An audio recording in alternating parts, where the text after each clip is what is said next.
우리 베레교회 성도 여러분, 지난 한 주간도 또한 평안하셨지요? 11월 달은 감사의 주간이기도 합니다. 다음 주에 추수 감사절 예배를 드리게 되는데, 여러분들이 한 해 동안 감사했던 분들을 모시고 우리 같이 예배를 드리고 친교를 나누는 그런 자리를 마련하도록 해보겠습니다. 여러분께서 많은 분들을 초청해 주시고 또한 감사했던 분들을 다 같이 불러주시기를 부탁을 드립니다. 오늘도 이제 이사야서 말씀을 가지고 살펴보게 됩니다. 우리 사람을 감정의 동물이라고 하지요. 참 다양한 감정을 가지고 살아가는 것 같습니다. 여러분들도 아마 그러리라고 생각이 됩니다만은 아침과 오후, 저녁 때 그 마음이 좀 다르죠, 그죠? 사랑하는 마음도 있다가 미워하는 감정도 생기기도 하고요. 좋아하는 감정도 있다가 또한 싫어하는 감정, 정말 다양한 감정이 우리들 마음속에서 일어나는 것 같습니다. 양면성이라 하죠. 우리 어린이들은 잘 모를 것 같은데 나이 드신 분들은 좀 기억나실는지 모르겠습니다만은 그 마징가 제트에 나오는 아수라 백작 기억하십니까? 그 아수라 백작처럼 그 양면의 얼굴을 가지고 살아가는 것이 우리 인간의 모습이지 않을까, 그런 생각을 가져보게 됩니다. 오늘 말씀을 보시게 되면은 하나님의 양면성은 아닙니다만은 지금까지 유다와 예루살렘 백성들을 향해서 심판하시겠다라는 것을 계속적으로 말씀을 하시다가 오늘은 전혀 다른 말씀을 하고 계시는 것을 보실 수가 있죠. 그 유다와 예루살렘을 회복시키고 다시 새롭게 할 것을 말씀해 주는 것을 우리가 살펴보고 있습니다. 정말 종교적으로 도덕적으로 타락한 민족이지만 하나님께서는 한 줄기 빛을 비추셔서 시온에 남겨진 자, 예루살렘에 머물러 있는 자로 하여금 다시 이렇게 회복시키실 것을 말씀해 주는 것을 보실 수가 있습니다. 정말 폐허가 되고 철저하게 파괴된 예루살렘이지만 그 이스라엘 땅을 영원롭게 하고 다시 회복시키실 것을 예언하고 있는 말씀을 보실 수가 있습니다. 그리고 그 남아있는 자들로 하여금 거룩하게 하실 것이다 라고 말씀을 해주고 있습니다. 또한 하나님께서는 그 죄를 씻어서 거룩하게 된 자들과 함께 거룩한 교제를 하시면서 또한 그들을 보호, 인도해 주실 것을 약속해 주시는 말씀이 오늘의 말씀이라고 할 수가 있을 것인데요. 사실 오늘의 말씀은 그 남겨진 자, 예루살렘에 머물러 있는 자들이라는 말씀은 사실은 이제 포로로 끌려갔다가 다시 돌아온 그 신실한 백성들을 말씀을 하고 있는 것입니다.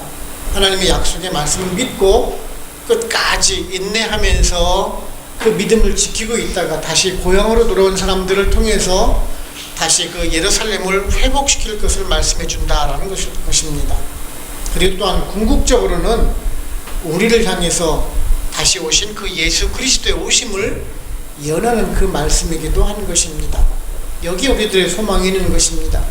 우리들의 삶도 그렇지 않습니까? 정말 힘들고 어려운 고난의 삶을 산다 할지라도 우리가 하나님의 언약의 약속의 말씀을 믿고 끝까지 인내하면서 우리가 견뎌나갈 때 그 모습을 보시고 하나님께서는 우리들에게 예수 그리스도를 보내주시고 또한 그 믿는 믿음으로 말미암아 우리를 구원해 주시겠다는 그러한 것을 우리들에게 약속해 주고 있지 않습니까? 우리가 그 소망을 믿고 지금도 살아갈 수가 있다는 것입니다. 오늘은 이러한 유다와 예루살렘을 회복시킬 것을 말씀해 주신 것을 살펴보면서 또한 우리들에게 어떤 은혜를 주는지 한번 알아보도록 해보겠습니다. 첫째는 예수 그리스도는 회복을 위해서 이 땅에 오셨다라는 것입니다. 2절을 보시면은 그날에 여호와의 싹이 아름답고 영화로울 것이요 그 땅의 소사는 이스라엘의 피난하는 자를 위하여 영화롭고 아름다울 것이며 라고 말씀하고 있습니다. 오늘 보시면은 그 여호와의 싹이라고 말씀하는 것을 볼 수가 있는데요. 그 여호와의 싹이 의미하는 바가 누굴까요? 라는 생각으로 한번 우리가 의문을 가져보게 됩니다. 오늘 문맥을 쭉 살펴보게 되면은 시온에 남아있던 사람들, 예루살렘에 머물고 있던 사람들이 그 여호와의 싹이라는 것을 이렇게 지칭하는 문자적으로 이렇게 볼 수가 있을 것인데요. 이런 말씀을 보게 되면 우리는 이게 남아있던 사람들에게 남은 자, 영어로 렘넌트라고 부르는데 그 남은 자를 말씀하고 있는데 그 남은 자가 과연 누구냐라는 것이에요. 그렇다면 그 유다와 예루살렘이 그 멸망당할 때 끌려가지 않고 그대로 남아있던 사람들을 말하는 것인지, 아니면은 그 애굽으로 피신했던 사람들을 말하는 것인지, 피신했다가 다시 돌아온 사람들을 말하는 것인지라는 그런 의문을 가질 수가 있을 텐데요. 사실은 보면 예레미야 42장을 보시면은요, 그 전쟁 중에, 바벨론과의 그 전쟁 중에서 끝까지 항거하고 포로로 끌려가지 않은 사람들이 있었습니다. 그리고 또한 애굽으로 도망을 갔던 사람들이 있었어요. 피신 갔던 사람들이 있었어요. 나중에 이제 돌아오게 되는데 그 사람들을 말씀하고 있는 것이 아니라는 것을 알 수가 있어요. 예레미야 42장을 보시게 되면은 그 유다, 예루살렘이 멸망을 하고 다시 회복시키실 것을 말씀하고 있는 그 예레미야를 죽이려까지 했던 사람들이에요. 그 사람들은 겉으로는 애국자인 것처럼 나라를 위하는 것처럼 생각을 하지만은 실제로는 그 마음속에는 하나님이 없던 사람들이라는 것이, 그들은 나라를 위하고 유다를 위한다라고 하고 애국자인 것처럼 위장을 하지만 사실은 애굽으로 도망을 갔던 기회주의자라는 사실이에요. 자, 그렇다면 오늘 말씀하고 있는 그 시온에 남아있던 사람들, 예루살렘에 머물러 있던 사람들이라는 것은 그 남은 자라는 것이 아니라는 것을 알 수가 있습니다. 즉 여기서 말씀하는 그 남은 자라는 것은 누구냐라는 것을 하면은, 비록 포로로 끌려갔지만 하나님의 약속의 말씀을 믿고 끝까지 인내하면서 견뎠던 사람들을 말씀을 하는 것입니다. 그래서 다시 예루살렘에 돌아온 사람, 그 사람들을 대상으로 해서 다시 이제 유다와 예루살렘을 회복시킬 것을 말씀하고 있는 것을 알 수가 있습니다. 그런데 오늘 말씀을 보시게 되면은 그 여호와의 싹이라라고 말씀을 하고 있죠. 왜 연약한 그 싹이라라고 말씀을 하고 있을까? 뭐 차라리 여호와의 군사라든지 아니면은 여호와의 사자라고 말씀하면 좋지 않겠습니까? 그 힘들고 연약한 시기에 용맹한 군사처럼 이렇게 표현을 해주면 좋지 않을까라는 생각을 가져보게 되는데, 근데 오늘 말씀 보시면 여호와의 싹이라라고 말씀을 하고 있습니다. 싹, 아주 연약한 새싹을 말씀하는 것이겠죠. 혹시 여러분들 여기는 높은 산이 없습니다만은 한국에서 이제 산에 산불이 난 현장을 혹시 가보신 적이 있으십니까? 잿더미가 돼서 아주 그냥 새카맣게 타워버린 산 말씀입니다. 그 산불이 난 산을 가보시게 되면은 정말 황량하죠. 아무것도 남아있지는 않습니다. 그저 그냥 새카맣게 타있지요. 그런데요, 혹시 그 산을 2년, 3년 뒤에 혹시 다시 가본 적이 있으십니까? 다시 가보시게 되면은 그 산이 아주 녹색으로 변해 있습니다. 이제 새로운 싹이 일어나서 그 산을 다시 뒤덮고 있는 것을 보실 수가 있습니다. 바로 지금 그것을 말씀해 주고 있는 것입니다. 그 여호와의 싹이라는 것은 아주 폐허가 되는 그 땅에, 아주 황폐해버린 그 땅에 다시 새순처럼 나타난다라고 말씀하고 있는 것이에요. 그것이 여호와의 싹을 통해서 말입니다. 그 남겨진 사람들, 그 신앙을 지킨 사람들을 통해서 다시 새롭게 일어날 것을 말씀해 주고 있는 것이에요.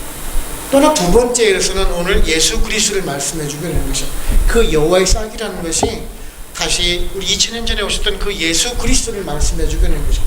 그 예수 그리스도가 바로 곧 그러한 연약한 싹으로 오셨다는 것을 말씀해 주고 있는 것이에요. 그 싹이라는 것이 어떤 것이에요? 정말 연약해요. 강하지도 않아요. 보잘것없어요. 하지만 그 연약한 싹으로 말미암아 다시 새롭게 세상을 바꿀 수가 있다는 것을 지금 말씀해 주고 있는 것입니다. 예수 그리스도가 마찬가지라는 것이죠. 아주 연약한 모습으로 오셨어요. 나약한 모습으로 오셨습니다. 정말 우리들이 흠모할 만한 것이 아니라라고 말씀해 주고 계십니다. 그래서 이사야서 53장 2절을 보시면 이런 말씀이 있습니다. 그는 주 앞에서 자라나기를 연한 순 같고 마른 땅에서 나온 뿌리 같아서 고운 모양도 없고 풍채도 없은즉 우리가 보기에 흠모할 만한 아름다운 것이 없도다라고 말씀하고 있습니다. 그렇습니다. 죄악이 정말 가득해서 도저히 회생 불가능한 그 땅에, 부패한 땅에서 다시 예수 그리스도가 그 연약한 여호와의 싹으로 오셔서 다시 세상을 새롭게 변화시켰다는 것이죠. 우리들도 역시 마찬가지로 죄악 속에서 죽을 수밖에 없던 그런 사람이지만 그 연약한 예수 그리스도를 만남으로 인해서 우리가 다시 새롭게 신앙을 새롭게 시작할 수가 있고, 또한 우리들이 새로운 성도로서 하나님의 백성으로서 살아갈 수가 있게 해준다는 것입니다. 여기 하나님의 은혜가 있다는 것입니다. 주문이 이처럼 연약한 싹처럼 철저한 낮아지시고 연약해지시고 순종하는 모습을 통해서 우리들에게 새로운 생명을 주었습니다. 그렇다면 우리도 역시 또한 여호와의 싹으로 태어나서 우리도 역시 또한 철저하게 낮아지고 순종하는 모습을 통해서 또한 살아가야 할 것입니다. 우리들 연약한 싹으로 다시 그러한 순수한 신앙인으로 또한 회복을 해야 할 것입니다. 우리가 썩어질 대로 썩어지고 부패할 대로 부패해진 이 세상 속에서 한 줄기 빛으로 여호와의 싹으로 오신 그 주님을 본받아서 또한 우리들도 낮아지면서 또한 섬기시면서 살아가실 수 있는 저와 여러분들 되시기를 바랍니다. 두 번째는요, 하나님께 소망을 두는 사람이 심판에서 벗어날 수가 있다는 것입니다. 3절을 보시면은 시온에 남아있는 자, 예루살렘에 머물러 있는 자, 곧 예루살렘 안에 생존한 자 중 기록된 모든 사람은 거룩하다 칭함을 얻으리니 라고 말씀하고 있습니다. 제가 조금 전에도 말씀을 드렸듯이 이 성경을 문자적으로 해석을 해서는 안 된다라고 말씀을 드렸어요. 그 예루살렘에 남아있는 자, 시온에 남아있는 자, 그 예루살렘에 머물러 있는 자들이 그저 그냥 그 바벨론과 전쟁 도중에 그 전쟁을 피해서 도피했던 자, 회피했던 자들이 아니라라고 말씀드렸습니다. 그 애굽으로 도망을 갔던 사람들이 결코 아니라라고 말씀을 드렸죠. 오늘 말씀 보면은 궁극적으로 메시아, 그 구속사역을 통해서 하나님의 은총을 받아서 남겨지게 될 그 교회와 우리 성도님들을 말씀해 준다라고 우리가 할 수가 있을 것입니다. 지금 그런 사람들에게 오늘 말씀 보시면은 거룩하다 칭함을 얻을 것이요 라고 말씀해 주고 있어요. 즉, 이 교회와 우리 성도들에게 거룩하다 칭함을 받을 것이요, 얻을 것이다 라고 말씀을 하고 있는데, 여러분들 제가 이제 설교 중에 많이 말씀을 드렸지만 그 거룩하다라는 말, 그 카다슈라고 부르는데, 이 거룩하다는 말은요, 이게 구별되었다는 말이기도 하죠. 근데 이 카다슈라는 말은요, 사실은 그 여러 나라에서도 이 말을 사용하는 것을 볼 수가 있어요. 뭐 페니케라든지 아람이라든지 심지어는 에티오피아라는 나라에서도 이 카다슈라는 말을 사용을 하고 있습니다. 거룩하다라는 뜻을 표현할 때 말입니다. 이것은 구별시켰다라는 말이에요. 세상과 우리를 따로 구별지었다라는 말이에요. 즉, 세상 사람들과는 다른 하나님의 백성으로서 따로 구별지은 사람들을 말씀해 주기는 것이다라고 말씀하고 있습니다. 지금 하나님께서는 이러한 타락한 백성들과는 구별을 해서 성결하게 거룩하게 살아갈 것을 지금 원하셨고, 그런 백성들을 택하여 주셨는데 그 백성들의 죄로 인해서 지금 하나님께서 심판을 받게 돼서 바벨론을 통해서 아주 철저하게 멸망을 시켰다는 것을 말씀해 주고 있는 것입니다. 그래도 한 줄기 빛, 그 여호와의 싹으로 말미암아 다시 회복시키시는 은혜를 주셨다는 것을 말씀해 주고 있는 거죠. 그래서 오늘 보면은 이런 사람들, 즉 남아있던 사람들 4절을 보시게 되면 이는 주께서 심판하시는 영과 소멸하는 영으로 시온의 딸들의 더러움을 씻기시며 예루살렘의 피를 그 중에서 청결하실 때가 됨이라라고 말씀해 주고 있어요. 더러움을 씻긴다라고 하고 있죠. 씻긴다라는 그 표현을 보게 되면 우리가 구약 시대에 그 희생 제물을 씻기는 것을 볼 수가 있어요. 우리가 이제 그 열왕기상 수요 예배를 통해서 말씀을 드렸지만은 그 성전을 보게 되면은 그 성전 앞에 큰 놋바다라는 것이 있죠. 굉장히 큰 못이 있습니다. 물이 있어요. 그것을 제사장들이 씻게 되지요. 그러니까 희생 제물을 드리기 전에 자기 손을 씻게 되는 것을 그 큰 놋바다에 씻게 되죠. 그리고 그 주변이 5개씩 물 두멍이 있습니다. 그 물 두멍은 무엇을 하는 곳이에요? 희생 제물을 씻는 곳이에요. 깨끗하게 온전한 그 제물을 깨끗하게 씻어서 하나님께 드리는 그 제물을 씻는 것을 그 의미를 하고 있다는 것입니다. 즉 예수 그리스도의 보혈로 우리를 거룩하게 씻긴다는 그런 의미를 가지고 있는 것을 보실 수가 있습니다. 이것을 우리가 신학적인 용어로 이렇게 중생이라고 말을 하는데, 예수 그리스도의 긍휼하심으로 말미암아서 우리를 깨끗하게 씻기신다라는 그런 의미를 지니고 있습니다. 그리고 또한 보시게 되면 이제 소멸하는 영이라고 말씀하고 있죠. 소멸, 무엇인가 태운다라는 것이죠. 번제물을 보게 되면은 그 내장이라든지 그러한 기름 같은 것만 제외하고 나머지 물건, 그 동물들을 아주 흔적 없이 깨끗하게 다 태워버립니다. 그 번제라고 하죠. 그 의미가 무슨 의미가 있습니까? 온전하다라는 것이, 그 향기를 하나님께 모든 것을 다 태워서 드림으로 인해 하나님께 온전하게 드린다는 그 의미를 가지고 있죠. 바로 그것이요. 우리 성도님들의 그 죄를 성령의 불길로 씻기시고 태워 없애실 것을 만들어서 우리가 영적으로 깨끗하게 해준다는 것을 말씀해주고 있어요. 근데 그것을 누가 그런 것을 받느냐라는 얘기예요. 하나님의 그 신실한 백성으로 회복된 자, 그 남는 자에게 지금 준다라는 그 말씀을 해주고 있는 것입니다. 즉 하나님의 약속의 말씀 믿고 끝까지 소망을 가지고 남아있던 사람들을 그렇게 씻기시고 또한 태워서 정결케 해준다는 것을 말씀해주고 있다는 것입니다. 그것이 바로 곧 오늘날의 교회와 성도를 말씀해주고 있는 것입니다. 우리는 하나님의 백성으로 살아가지만 우리가 세상에 죄로 오염되어 있기 때문에 우리는 죄를 범하지 않을 수가 없을 것입니다. 그러므로 인해서 우리가 또한 징계를 받을 수도 있어요. 그 채찍이 우리를 절망에 이르게 할 만큼 우리를 힘들게도 하고 절망스럽게도 합니다. 심지어는 모든 것을 잃을 수도 있어요. 하지만 어떤 경우에도 그 하나님의 신실한 약속을 믿고 끝까지 인내하는 가운데 회개하고 함께 소망을 두는 그 성도는 하나님께서 다시 회복시키신다라는 그 말씀을 지금 해주고 계시다라는 사실입니다. 우리는 그렇잖아요. 자녀들이 한두 번 죄를 지었다고 해서 그 자녀를 내어쫓는 부모는 아무도 없습니다. 또한 매를 맞는다 할지라도 부모를 떠나는 자식은 결코 없습니다. 바로 곧 하나님과 우리 성도들과의 그 관계가 바로 곧 그렇다라는 것이지요. 비록 우리가 이곳에서 나이지리아에서 힘들고 어려운 삶을 우리가 살아가고 있습니다. 정말 힘든 가운데 회사와 또한 직장생활을 하고 계시는 여러분들입니다. 우리가 이곳에서 이렇게 힘들고 어렵게 살아갈 때 우리가 가져야 될 생각들이 있어요. 우리는 결국 세상과는 구별된 사람들이라는 것이에요. 우리는 성도고 하나님의 약속을 믿고 신실하게 남겨진 사람이라는 것이에요. 즉 우리가 이 교회에서 지금 현재 남아있는 사람들이에요. 우리의 믿음을 지키고 신실하게 남아있을 때 하나님께서 또한 우리들을 보고 인도하시고 우리들을 이끌어 주실 것이다라는 그 약속의 말씀을 믿고 살아가실 수 있는 또한 저와 여러분들 되시기를 바랍니다. 세 번째는 하나님은 교회와 성도를 지금도 보호하시고 또한 인도하신다라는 것이에요.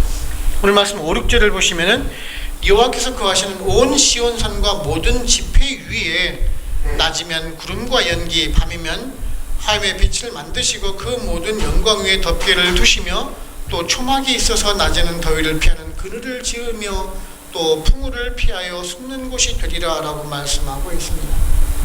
오늘 말씀을 보시면 우리는 그 출애굽기 그 말씀을 우리가 연상이 되죠. 그 가나안 땅에 살던 백성들이 이제 기근을 피해서 이제 애굽 땅에 가게 살게 되죠. 무려 이제 400년이란 기간 동안에 애굽 땅에서 지내게 됩니다. 근데 그 애굽 땅에서 지내게 될 때 그들이 자유민으로서 아주 평온하게 살아갔습니까? 그렇지가 않죠. 그곳에서 이방인으로 살아갑니다. 종으로 살아가며 노예 생활을 하게 되죠. 하지만 하나님께서 그 백성들을 불쌍히 여기셔서 불세출의 영웅 모세를 통해서 또한 그 백성들을 건져주시지요. 하지만 하나님께서 약속하신 그 허락하신 땅에, 그 가나안 땅에 바로 들어가는 것이 아니었었어요. 40년 동안 광야 생활을 하게 됐다라는 것이에요. 근데 그 40년의 광야 생활이 어땠을까요? 우리는 참 더운 아프리카에 살고 있지만 더운 사막 기후에 대해서 우리는 크게 실감을 하지를 못합니다. 사막을 가보시게 되면 정말 황량한 그 사막, 낮에는 정말 찌는 듯한 무더위 속에 있습니다. 살을 태우는 듯한 그런 더위 속에 있게 되죠. 하지만 밤이 되면 어떻습니까? 추위가 엄습해오는 그런 또 더위입니다. 낮과 밤의 기온차가 굉장히 심하죠. 그것을 40년 동안 가라 생활한다라고 한다면 과연 우리는 살아갈 수 있을까요? 그 뜨거운 무더운 더위와 추위와 견뎌가면서 살아갈 수가 있겠냐라는 것이에요. 힘들겠죠. 그래서 하나님께서 그 백성들을 향해서 보호해 주시지 않습니까? 낮에는 그 해를 피하기 위해서 구름 기둥으로 가려주십니다. 밤에는 추우니까 불 기둥으로 따뜻하게 해주셨다라는 것이 지금 그것을 말씀해 주고 있는 것이죠. 더운 여름철에는 원두막 같은 초막을 만들어서 시원한 안식처가 되게 해주셨다는 것이죠. 근데 그 보호 대상이 누구냐라는 얘기예요. 시온산과 모든 지폐 위에라고 말씀해주고 있죠. 그 시온산과 모든 지폐가 오늘날 의미하는 바가 무엇이겠습니까? 바로 곧 예수 그리스도의 구속 사역을 믿고 성령에 씻기시는 그 사역을 통해서 하나님의 백성으로 거듭난 하나님의 백성들, 하나님의 교회, 그 사람들이 모여있는 공동체, 바로 곧 교회와 우리 성도님들 아닙니까? 교회와 우리 성도님들을 보호해 주시겠다라고 말씀해 주기는 것입니다. 사실 지금 우리들의 삶이 그 출애굽한 백성들과 다를 바가 무엇이 있겠습니까? 세상은 정말 우리를 태워버릴 듯한 그러한 햇빛과 옴짝달싹하지 못하는 추위를 견뎌야 하는 그러한 세상 속에 살아가는 것과 똑같습니다. 우리들의 인생이 마치 그 광야 속에서 살아가는 백성들과 동일하다라는 것이에요. 그럼에도 불구하고 우리들은 지금도 늘 좀 더 많은 것을 위해서, 많은 것을 쌓기 위해서 노력하지 않습니까? 그 광야를 갔던 백성들이 40년 동안 굶었습니까? 아니지 않습니까? 농사 지을 수 없는 그 사막의 땅을 지나갈 때에도 하나님께서는 만나와 메추라기를 통해서 먹이셨습니다. 그랬더니 그들의 의복이 헤어졌다라고 얘기를 했습니까? 40년 동안 그들의 의복이 헤어지지 않았다라고 했어요. 그렇다면 우리는 정말 풍족한 세상 속에서 살아가고 있다는 거죠. 비록 광야 같은 세상 속이지만은 하나님께서 보호 인도하시는 그 가운데 살아가고 있다는 것이죠. 즉 우리들은 교회 안에 머물러 있어야 된다는 것을 지금 말씀해 주고 있는 것이죠. 하나님의 말씀 가운데 살아야지 보호를 받을 수 있다는 그런 말씀이기도 한 것입니다. 사실 그래서 우리가 지금 이 자리에 모여서 예배를 드리고 있는 그 이유 중에 하나겠지요. 뭐 그렇다고 해서 이단들처럼 여러분들이 다 뭐 생업을 내팽개치고 교회 안에 와서 살라라는 말씀이 결코 아닙니다.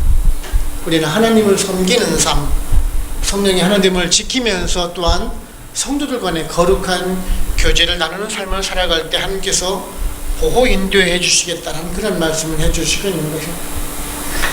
많은 사람들은 교회 그러면은 교회가 굉장히 거룩한 줄 알아요. 사실 그렇지 않아요. 굉장히 불안한 곳이에요. 불안정한 곳이고 교회도 다툼이 있고 싸움이 있는 곳이에요. 사람들은 그러죠. 나는 정말 참 좋은 교회를 찾아가겠다라고 얘기들을 해요. 완전한 교회를 찾아가겠다라고 얘기를 해요. 근데 어느 책에서 그런 글을 보았습니다.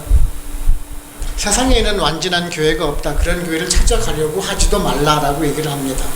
설사 완전한 교회가 있어서 찾아간다 할지라도 당신은 이미 그 공동체의 일원이 될 자격이 없다라고 얘기를 하더라고요.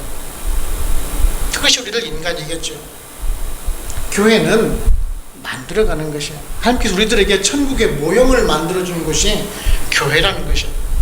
그것을 통해서 불완전하지만 완전한 것을 만들어가려는 그런 노력을 가진 사람들이 있는 곳이에요.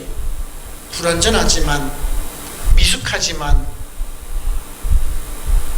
저 역시 또한 마찬가지지 않습니까? 여러분들께 설교를 하고 있는 이 목사라고 있지만 저 역시 또한 여러분들과 동일한 사람이라는 것이에요.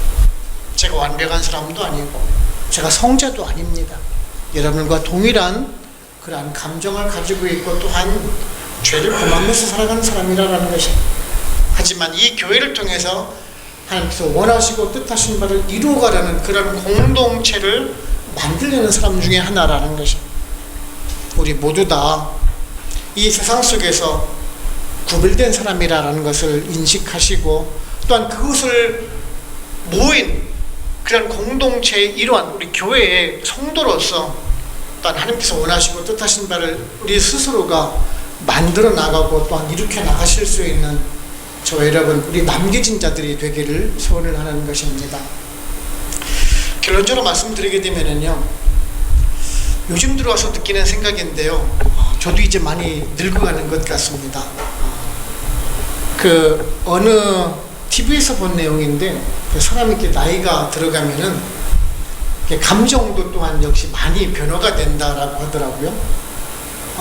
남자 같은 경우는 여성성 호르몬들이 좀 증가하게 되고, 여성분 같은 경우는 남성성 호르몬이 좀 더 많아진다라고 하더라고요. 그래서 정말 다양한 감정들이 나타나는 것 같아요. 젊었을 때에도 물론 조금은 있었지만은 이제 나이 들어가면서 그런 것을 느껴요. 좀 슬픈 드라마를 보면 제가 막 울고 있더라고요. 감정 기복이 좀 심해지는 것 같습니다.